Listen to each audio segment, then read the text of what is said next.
Spoilers ahead. Obviously. Dragon Age the Veilguard got some mixed reviews. Awkward. There is a bit of criticism toward writing. I know something about it. I criticized the game a lot in another video. Would it kill you to dispense a compliment? Now I want to focus on the main villains. How do Dragon Age villains compare to Baldur's Gate 3 antagonists? What? Why? I mean, obviously I can understand why. Before I start, no, I don't see any problem with comparing one massive RPG with another massive RPG. Back to the main topic, villains. Be sure that I will document it all as accurately as possible.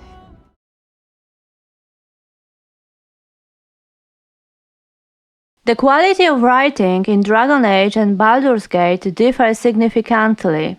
I don't think I will surprise anyone by saying the writing in Dragon Age the Veilguard is unsatisfactory. Don't you think it's awful? We'll save you, poor soul.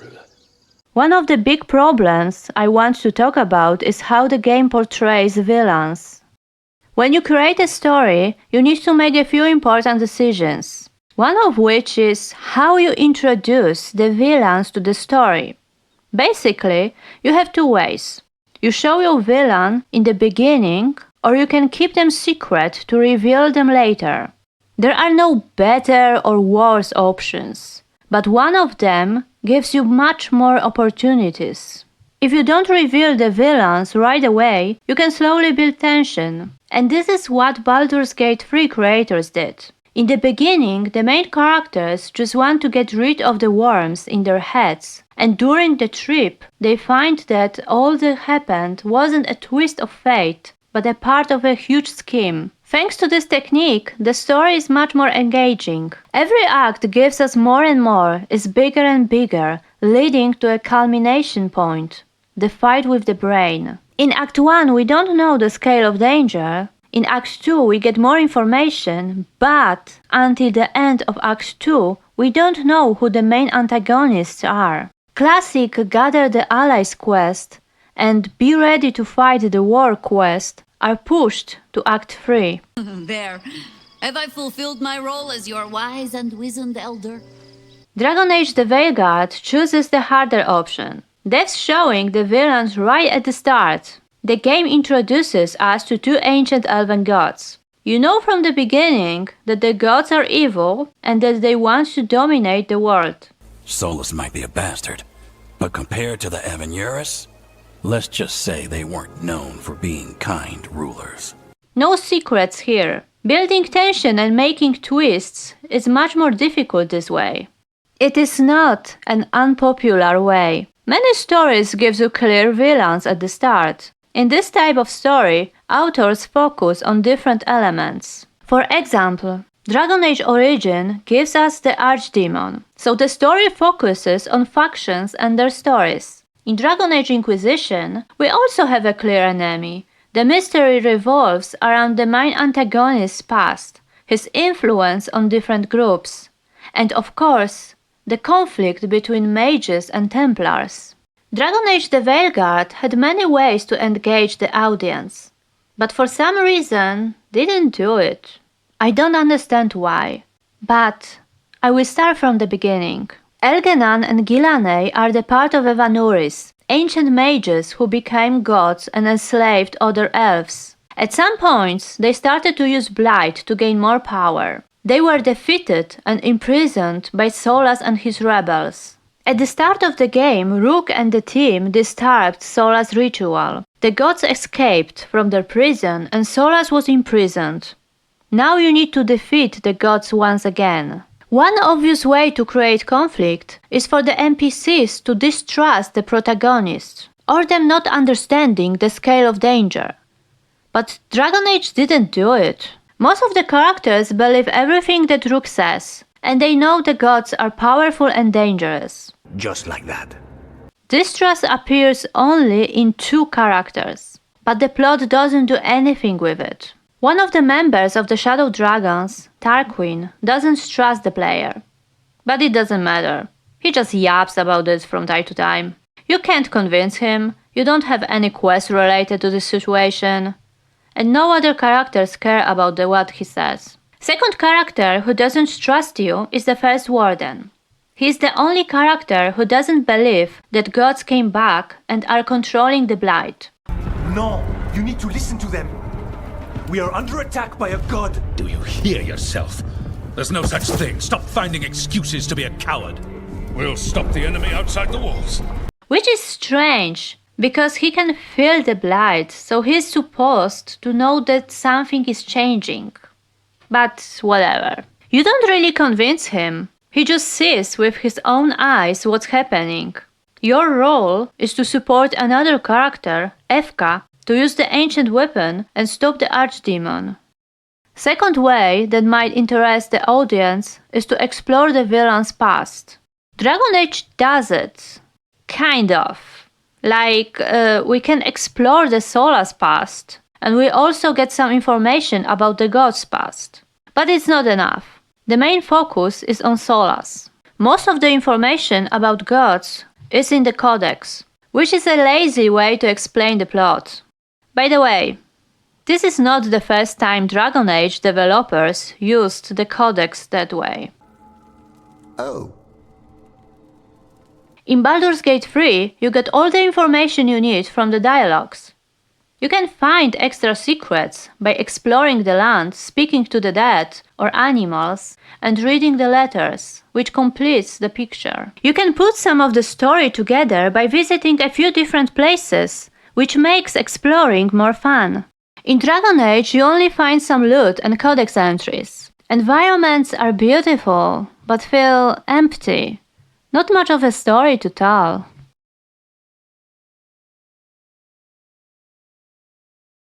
Not every game needs to have deep, interesting villains, but this helps to make the story more engaging. Well-written antagonists evoke strong emotions. A clear, well-thought-out ideology makes the villains more realistic and forces the players to think. A perfect antagonist doesn't know that they are evil. They do what they feel is right. They don't just do evil for evil's sake. Their motivation and goals are clear. You can understand why they do what they do. I'm emphasizing that it doesn't mean that you need to agree with antagonists on some level, but to know where they come from. Spite made me who I am. Now, let sleeping dogs lie, lest you get bitten. In Baldur's Gate 3 we have three main antagonists, and of course the brain.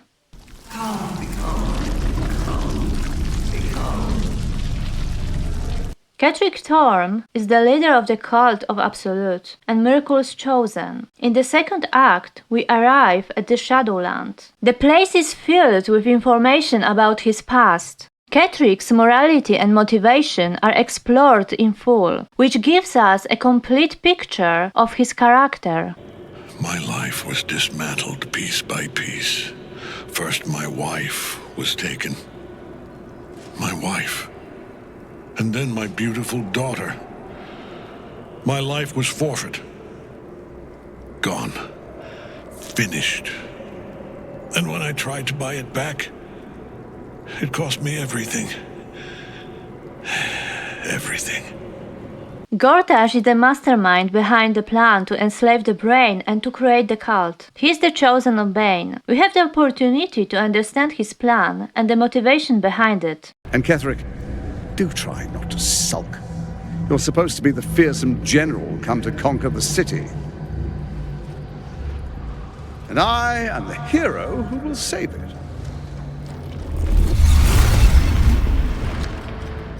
If the player explores the city and hell, they can also find out some information about his past. He was the son of a cobbler or some such meagre tradesman, sold to Raphael by his loving parents to pay off a petty debt.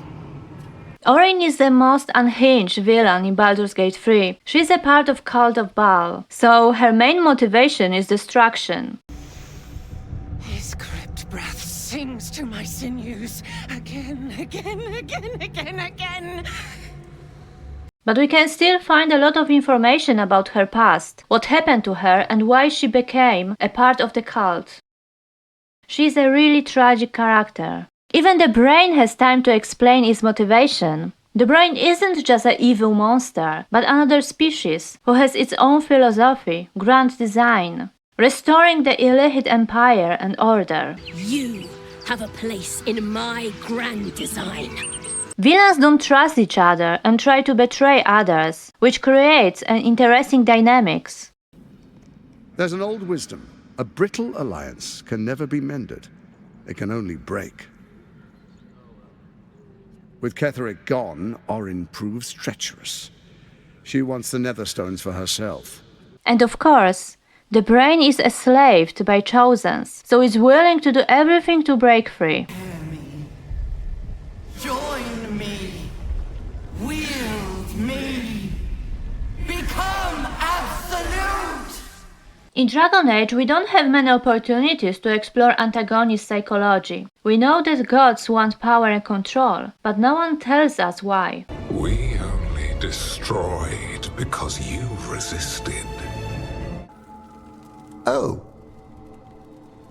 What do they want to do with it? What is their plan? Did they want to infect everyone with the Blight? The Blight destroyed most of the Ferelden, so what do they want to rule? Ruins? Darkspawn have cut through the center of Orlais. Valrio and Halam Shiral are barely holding out. Ferelden would have fallen already, if not for help from Orzammar. With Denerim lost, the Fereldans are holding the line at Redcliffe. Okay, Solas explained their plan. Kind of. I don't understand. Elganon and Gillenane were elves like you, right? Why would they want to blight the world? It is my fault. As the Dread Wolf, I was a thorn in their side.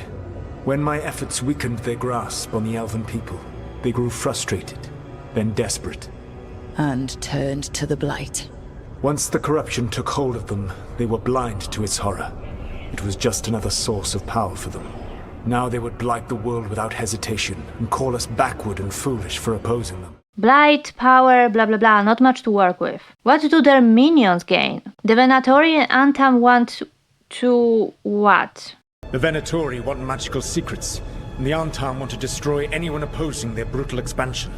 Both will readily bow to anyone who promises them power. Okay, but what next? What do you do next? This is a problem with many villains from old stories. They were written only so the protagonists could fight them. Their goal was vague, just domination, destruction, control, but nothing more. What do you do with this power?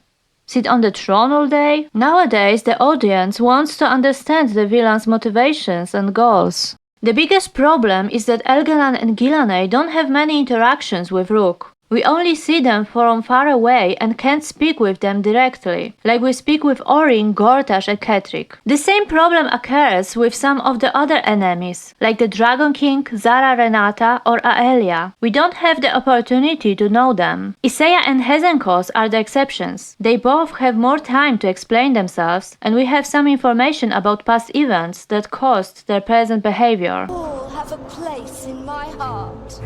And tonight you will fuel my ascension at the cost of your miserable lives. Back to the main antagonist. Elganon is the elven god of vengeance and the sun. He represents fatherhood. He was the first god. This is a good blueprint for an authoritarian leader who can get a few good points, or at least a coherent point of view. Somebody you can debate. Unfortunately, he doesn't have much to say, just a couple of lines at the end.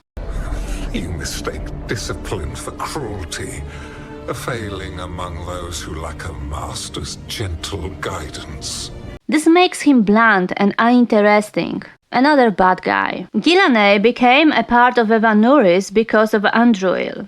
She created beautiful creatures and monsters for her, but we don't get this information from any scene in the game. We have a little bit about her in Solas' memory. It's not enough. We still don't know why she changed, how, when and why she decided to use the blight. Gilane is a mad scientist, but we don't get any scary experiments, new monsters, or some science talk about the cause of progress. Something that makes me believe she's a fantasy scientist. What does she want to accomplish? Is there something more for her to accomplish? She said that the blighted dragons were her biggest creations.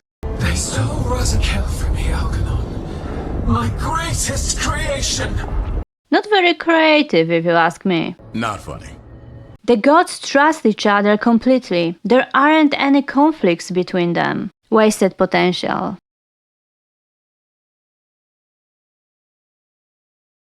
If you want the antagonist in your story to be taken seriously, you must clearly define the scale of the threat. It doesn't matter if you do it at the start of the story or later. Just show it. The scale of danger can grow over time, but should never decrease. The second important part is to be consistent. You can't turn off and on the specific danger, otherwise no one will care about it. Dragon Age started really well. One of the first locations player visit is the Meta Crossing. The village was taken over by the Blight. You see blighted people who slowly lost their minds. They can't be saved. The village is lost, completely destroyed. Unfortunately, later in the game, this part disappears. We have a blighted town in which people still live.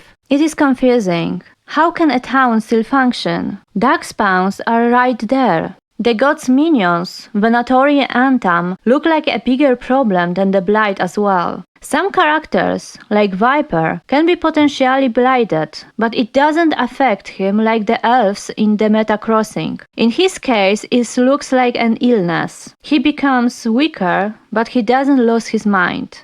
You don't see people infected like in the Meta Crossing anywhere else. Only corpses. This makes the blight less scary and you quickly forget about this aspect of the blight. You can't first show a scary picture of the Meta Crossing, then turn back and make players clear the blight from a town. Then show complete destruction of Hosberg wetlands. The scale of dangers looks inconsistent. What can the blight actually do? At the end of the game, we can see the gods use mages as a blight's mind. This is a great idea, but completely undeveloped. It would be much better if at first the devs had shown only some signs of the blight. Like the Meta Crossing is just a big ball of blight, but the players don't really know what happened. Then we see the blighted town. Depending on the player's choice, Treviso or Minratus, and we start learning more about the blight, how it functions. It would be a good moment to show how the blight influences the mind. You see the blighted citizens.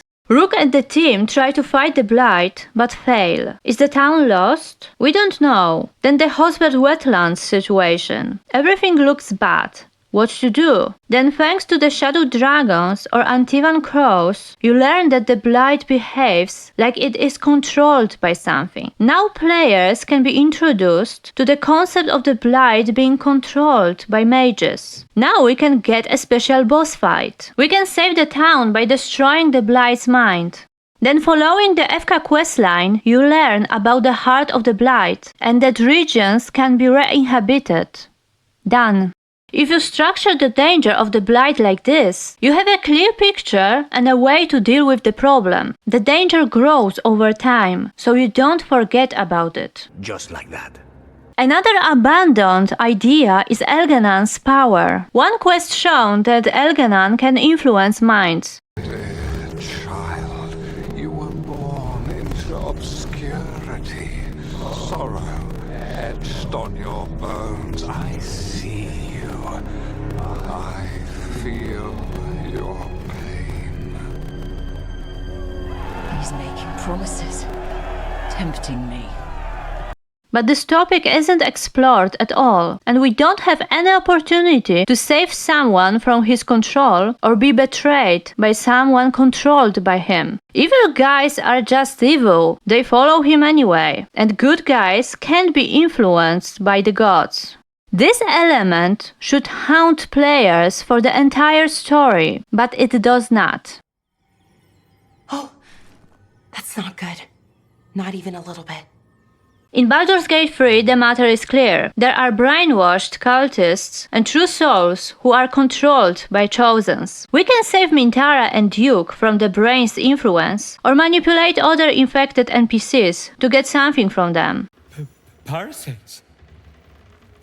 Worms? This is a very important element. Thanks to it, we can grasp the scale of the threat and the opponent's limitations. It also shows how important the Emperor is. The scale of danger grows during the acts. One of the great ways to create some twist in the story and confuse the audience is to make a manipulative grey character. That's better. Dragon Age and Baldur's Gate both have this type of character. Solas and the Emperor are both in the protagonist's head. Both have a beef with the main villains. Both have a really big ego, try to use the protagonist for their own gain, and can betray you at the end. I am sorry for this final betrayal. In order to survive, I must now join the Netherbrain. But there are a few differences that make only one of them a true manipulator.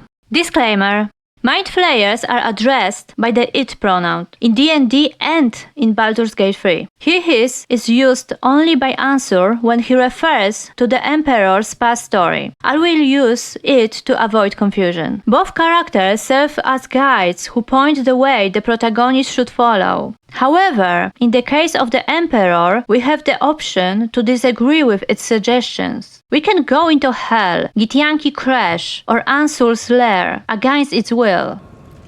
The weapon. Please. Don't give it to him.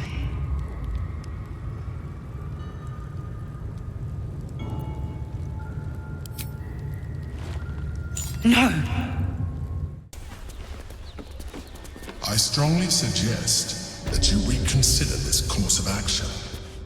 With Solas, we can only obey. The Emperor shows up in the main character's dreams in disguise and tries to convince them to use their illicit power and to guide them. Until Act 3, we don't know that the Emperor is a mind flayer. Worth noting that the Emperor didn't want Taff and the team to learn about this. Don't look at me like that.